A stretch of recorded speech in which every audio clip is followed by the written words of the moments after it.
વૃષભ રાશિવાળાઓ, અમે કોઈ એક દિવસ કે એક અઠવાડિયાની ઘટનાઓની નહીં, પરંતુ સમગ્ર 2026ની પ્રથમ ત્રિમાસિક જાન્યુઆરી, ફેબ્રુઆરી અને માર્ચના સૂક્ષ્મ પ્રભાવોને ઉજાગર કરવા જઈ રહ્યા છીએ.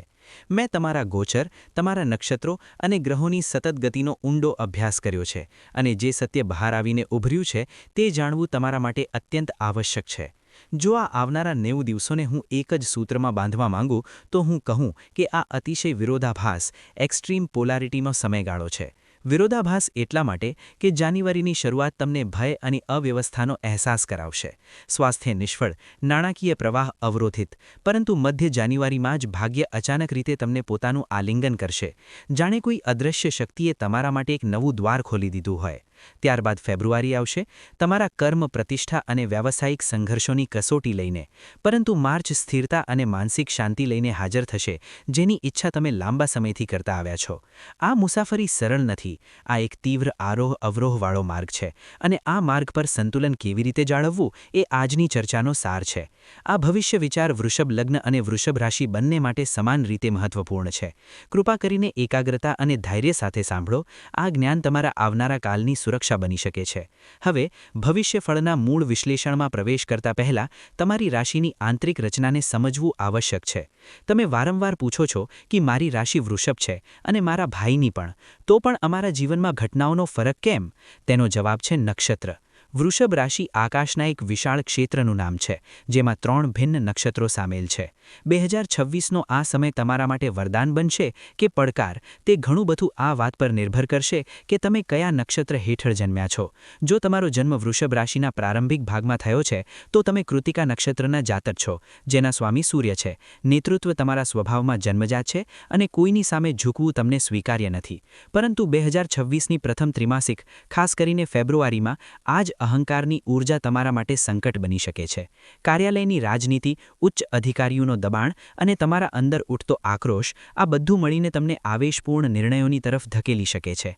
આ આવેગને સંયમિત કરવું અત્યંત આવશ્યક છે. જો તમારો જન્મ મધ્ય ભાગમાં થયો છે, તો તમે રોહિણી નક્ષત્રના પુત્રપુત્રી છો, જેના સ્વામી ચંદ્રમા છે.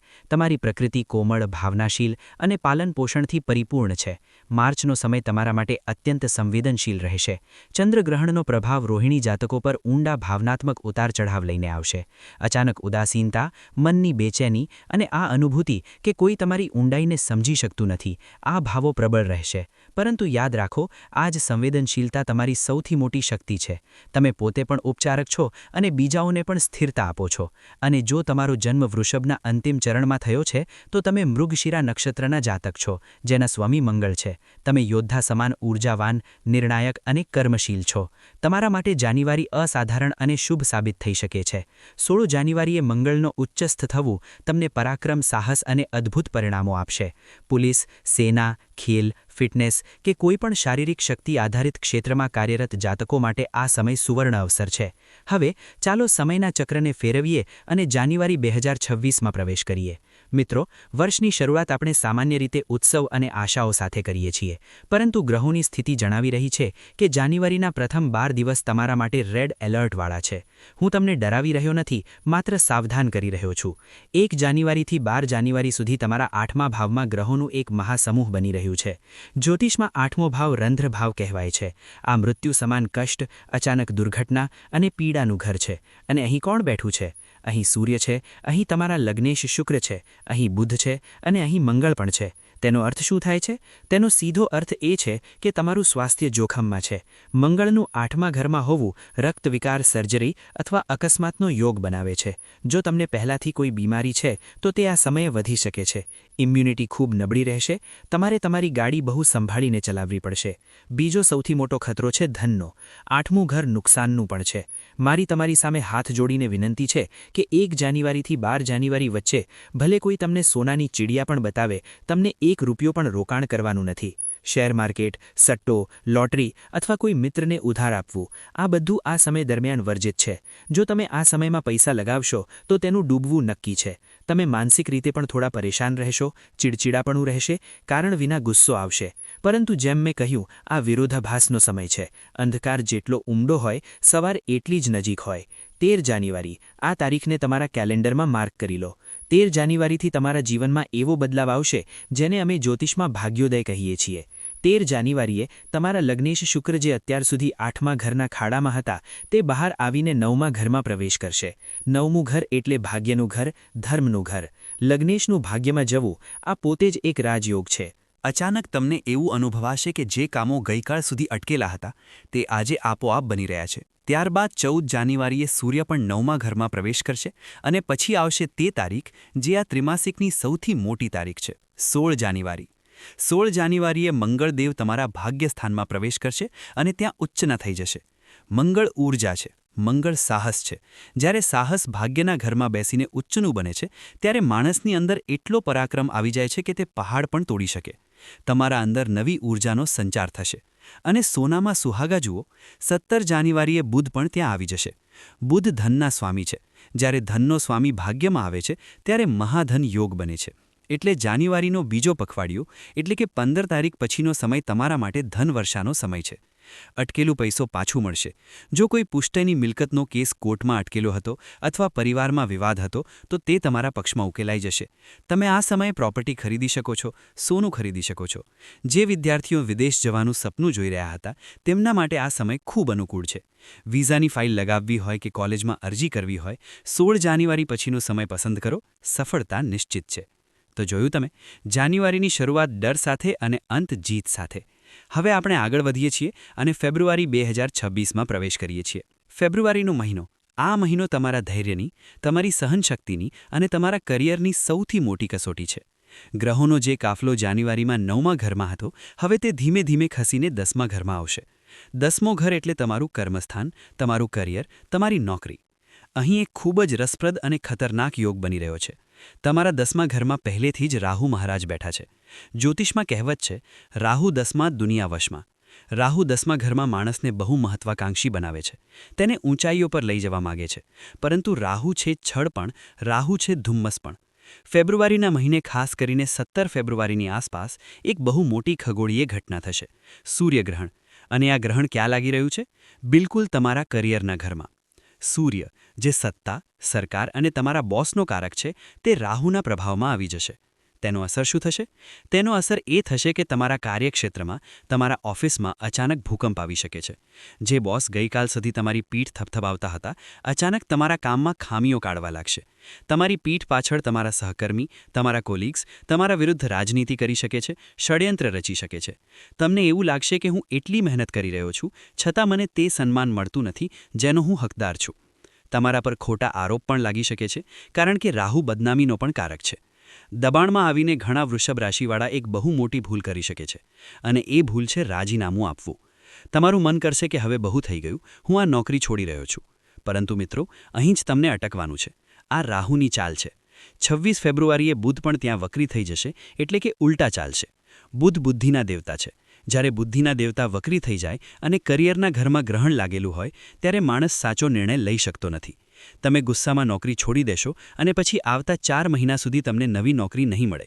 તમે પછતાશો. એટલે ફેબ્રુઆરી માટે મારો તમને માત્ર એક જ મંત્ર છે, શાંતિ. જેટલું પણ અપમાન થાય, જેટલો પણ ગુસ્સો આવે, ફેબ્રુઆરીનો મહિનો માથું ઝુકાવીને કાઢી નાખજો. કોઈ સાથે વાદવિવાદ ન કરશો, કોઈ રાજનીતિનો ભાગ ન બનશો. તમારી ટેબલ પર કામ કરો અને ઘરે આવો. જો તમે બિઝનેસમાં છો તો આ સમય કોઈ પણ જોખમ લેવા માટે નથી.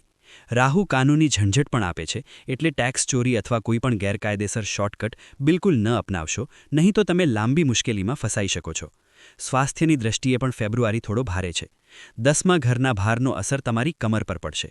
તમને લોઅર બેક પેઇન એટલે કે રીઢની હાડકાની નીચેના ભાગમાં દુખાવો, L4, L5ની સમસ્યા થઈ શકે છે. કામનો તણાવ તમને એન્ઝાયટી અને અનિદ્રા આપી શકે છે. હવે હું અહીં થોડું અટકવા માંગુ છું અને સમાજના તે સ્તંભ વિશે વાત કરવા માંગુ છું જેની ચર્ચા અવારનવાર રાશિફળમાં થતી નથી, પરંતુ જે સૌથી વધુ પ્રભાવિત થાય છે, અમારી ગૃહિણીઓ, અમારી હાઉસવાઇફ્સ, માતાઓ અને બહેનો. ઘણીવાર લોકો કરિયર અને બિઝનેસની વાત કરે છે, પરંતુ ઘરની ધરી તમે છો. તમારા ગ્રહોની ચાલ બતાવી રહી છે કે આ ત્રિમાસિક, ખાસ કરીને ફેબ્રુઆરી અને માર્ચનો સમય તમારા માટે ભાવનાત્મક રીતે બહુ ઉથલપાથલ ભરેલો છે. જુઓ, તમારા ચોથા ઘરમાં જે સુખ, શાંતિ અને ઘરનો ભાવ છે ત્યાં કેતુ મહારાજ વિરાજમાન છે. કેતુનો સ્વભાવ છે કાપવું અથવા અલગ પાડવું.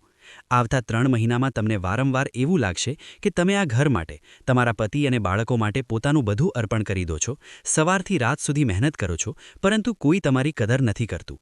તમને તમારા ઘરમાં તમારા પરિવાર વચ્ચે એકલાપણું અનુભવાશે. તમને લાગશે કે બધા સ્વાર્થના સાથી છે. આ વૈરાગ્ય અને દુઃખની ભાવના કેતુ આપી રહ્યા છે. ફેબ્રુઆરીમાં જ્યારે તમારા પતિના કરિયરમાં તણાવ આવશે ત્યારે તેનો સીધો અસર ઘરના વાતાવરણ પર પડશે. તે ઓફિસનો ગુસ્સો ઘરે કાઢી શકે છે. એવા સમયે તમને ઘણું ધૈર્ય રાખવું પડશે. પરંતુ તમને સૌથી વધુ સાવચેત રહેવું પડશે માર્ચના મહિનામાં. 3જી માર્ચે એક ચંદ્રગ્રહણ લાગવાનું છે અને આ ગ્રહણ સીધું તમારા ચોથા ભાવ એટલે કે તમારા મન અને શરીર પર લાગી રહ્યું છે. તેનો અસર તમારી શારીરિક અને માનસિક સ્વાસ્થ્ય પર પડશે. તમને હોર્મોન સાથે જોડાયેલી સમસ્યાઓ પરેશાન કરી શકે છે. જો તમારી ઉંમર 45થી 50ની આસપાસ છે તો મેનોપોઝ સંબંધિત તકલીફો વધી શકે છે. યુટેરસ અથવા પેટના નીચલા ભાગમાં દુખાવો થઈ શકે છે. પગોમાં દુખાવો અને ખૂબ જ વધારે થાક અનુભવાશે. મારી તમને સલાહ છે કે માર્ચના મહિનામાં સુપર હ્યુમન બનવાનો પ્રયત્ન ન કરો. જો શરીર સાથ ન આપે તો કામ છોડીને આરામ કરો. ઘરની સફાઈ અથવા રિનોવેશનને લઈને ખૂબ વધારે તણાવ ન લો. 3જી માર્ચની આસપાસ ઘરમાં કોઈપણ ચર્ચાને મોટું ન બનાવો કારણ કે તે સમયે તમે ખૂબ જ ભાવુક રહેશો. નાની વાત પણ તમને ચૂભી શકે છે અને તમે રડી શકો છો. પરંતુ ગભરાશો નહીં, આ સમય પણ પસાર થઈ જશે. 11 માર્ચ પછી જ્યારે ગુરુની સ્થિતિ સુધરશે ત્યારે ઘરમાં ફરી ખુશીઓ પાછી ફરશે.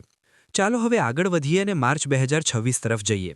જેમ કે મેં કહ્યું, માર્ચની શરૂઆત એક ગ્રહણથી થશે, 3જી માર્ચનું ચંદ્રગ્રહણ. આ સમય માનસિક રીતે કઠિન છે. તમને માતાજીની તબિયતનું પણ ખૂબ ધ્યાન રાખવું પડશે. શક્ય છે કે તેમને હોસ્પિટલ લઈ જવું પડે.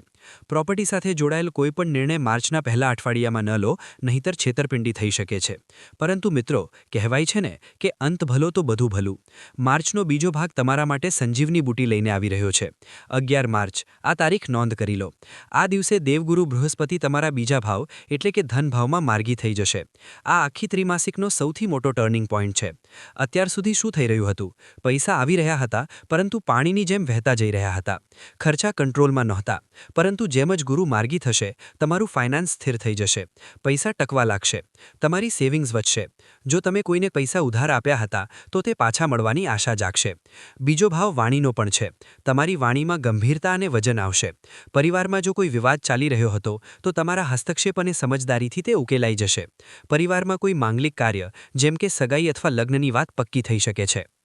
અને પછી માર્ચના અંતમાં 26 માર્ચે એક વધુ મોટો બદલાવ આવશે.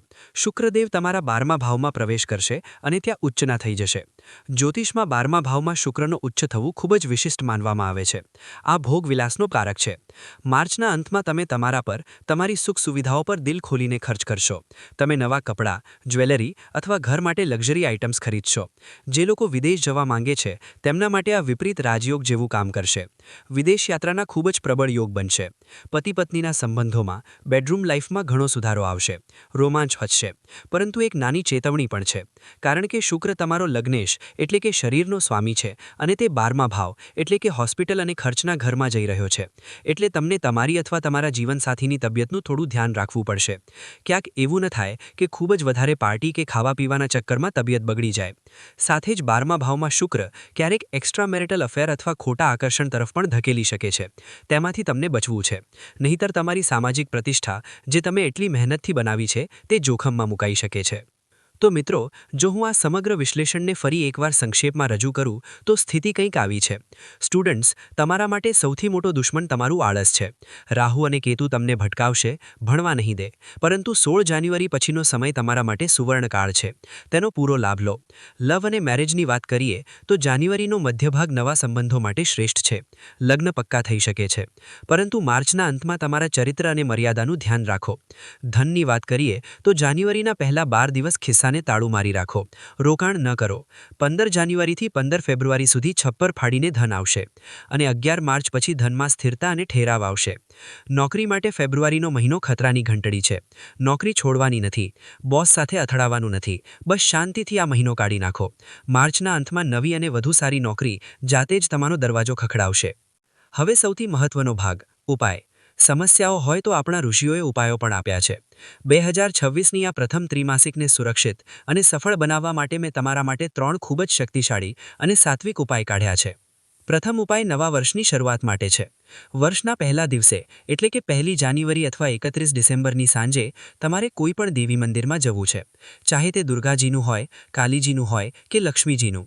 ત્યાં માતાજીને લાલ રંગની ચુંદડી અને ઇત્તરની એક શીશી અર્પણ કરો. ત્યારબાદ મંદિરમાં બેસીને 5 થી 10 મિનિટ લક્ષ્મી ચાલીસા અથવા દુર્ગા ચાલીસાનો પાઠ કરો અને મનમાં પ્રાર્થના કરો કે હે માં, મારો લગ્નેશ શુક્ર મજબૂત થાય અને આવનાર સંકટો દૂર થાય. આ ઉપાય 8મા ભાવના દોષને કાપી દેશે. બીજો ઉપાય રાહુકેતુ અને ગ્રહણ શાંતિ માટે છે. આ ઉપાય તમને ખાસ કરીને ફેબ્રુઆરી અને માર્ચના મહિનામાં કરવો છે. કરિયરમાં રાહુના ઝેરને ઓછું કરવા અને મનની શાંતિ માટે પક્ષીઓની સેવા કરો. બજારમાંથી સતનાજા એટલે કે 7 પ્રકારના મિશ્ર અનાજ લાવી લો અને નિયમ બનાવી લો કે રોજ સવાર અથવા સાંજે કબૂતર અથવા પક્ષીઓને આ અનાજ ખવડાવવું છે. રાહુનો સૌથી અચૂક ઉપાય છે પક્ષીઓને દાણા નાખવો. આ તમને ઓફિસની રાજનીતિ અને બદનામીથી બચાવશે. સાથે જ હાઉસવાઇફ્સ અને વર્કિંગ પ્રોફેશનલ્સ બંને પોતાની જેબ અથવા પર્સમાં હંમેશા સફેદ રંગનો રૂમાલ રાખો. સફેદ રંગ શુક્રનો છે, તે તમને સુરક્ષા આપશે. ત્રીજો ઉપાય છે વ્હાઇટ ફ્લાવર રિચ્યુઅલ એટલે કે સફેદ ફૂલનો મહાઉપાય. આ ઉપાય મારો સૌથી પ્રિય છે અને વૃષભ રાશિવાળાઓ માટે રામબાણ છે. આ તમને આખું વર્ષ કરવું છે. દર સોમવારે શિવ મંદિરમાં જાઓ. ભગવાન શિવના શિવલિંગ પર સફેદ ફૂલ જેમ કે મોગરો, ચમેલી અથવા કોઈ પણ સફેદ પુષ્પ ચઢાવો, જળ ચઢાવો અને ઓમ નમઃ શિવાયનો 108 વખત જાપ કરો. હવે ધ્યાનથી સાંભળો. પૂજા પૂરી થયા પછી શિવલિંગ પર ચઢાવેલા ફૂલોમાંથી એક ફૂલને પ્રસાદ માનીને પાછું લઈ આવો. આ ફૂલને ઘરે લાવીને તમારા કેશ બોક્સ, ગલ્લા, તિજોરી અથવા જો તમે નોકરી કરો છો તો તમારા લેપટોપ બેગમાં રાખો. આવતા સોમવારે આ સુકાયેલા ફૂલને કોઈ ગમલા અથવા ઝાડ નીચે મૂકી દો અને મંદિરમાંથી નવું તાજું ફૂલ લઈ આવો. શિવજીનો આ આશીર્વાદ તમારા ધન અને કરિયરની રક્ષા કરશે. જ્યાં સુધી આ ફૂલ તમારા પાસે છે, કોઈ પણ ગ્રહણ કે કોઈ પણ શત્રુ તમારું વાળ પણ વાંકો નહીં કરી શકે. વૃષભ રાશિ બળદનું પ્રતીક છે. બળદ મહેનતી હોય છે, શાંત હોય છે, પરંતુ જ્યારે અડગ થઈ જાય ત્યારે કોઈની સામે હારતો નથી. 2026ની શરૂઆત થોડી ઘણી ઉબડખાબડ હોઈ શકે છે, પરંતુ ડરવાની કોઈ વાત નથી. તારાઓ માત્ર ઇશારા કરે છે. તમારી કહાની તમારે તમારા કર્મોથી લખવાની છે. જાન્યુઆરીના ખતરાને ટાળો. ફેબ્રુઆરીના તોફાનમાં તમારી જડો મજબૂત રાખો. માર્ચની સુવર્ણ ધૂપ તમારો ઇંતજાર કરી રહી છે. મારી પ્રાર્થના છે કે ભગવાન મહાકાલ અને મા લક્ષ્મીની કૃપા આપ અને આપના પરિવાર પર હંમેશા બની રહે. આશા છે કે આ વિસ્તૃત અને ડીપ એનાલિસિસથી તમને તમારા આવનાર સમયને પ્લાન કરવામાં મદદ મળશે. જો આ માહિતી સારી લાગી હોય તો વિડીયો જરૂર લાઇક કરો. આ અમને વધુ મહેનત કરવાની પ્રેરણા આપે છે. નીચે કોમેન્ટ્સમાં તમારી હાજરી નોંધાવો અને જય મહાકાલ અથવા જય શ્રીરામ જરૂર લખો.